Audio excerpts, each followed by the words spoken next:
2025-26 या अर्थसंकल्पामध्ये आदिवासी समाजासाठी जे कोलाम आहे, कातकरी आहे आणि वारली आहे आणि पारधी समाज आहे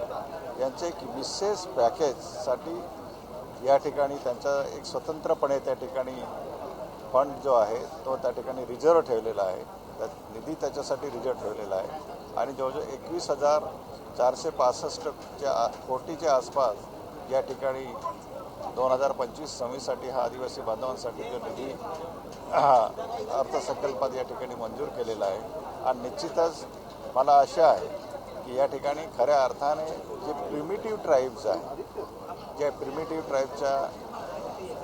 ट्राईबला या ठिकाणी निश्चितच चांगल्या प्रकारे त्या ठिकाणी त्याचा लाभ होणार आहे आणि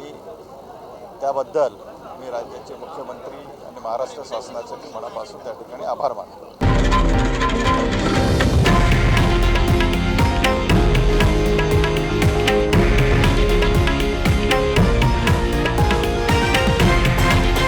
हे आहे देशातील नंबर 1 न्यूज नेटवर्क आणि आपण पाहत आहात TV9 मराठी,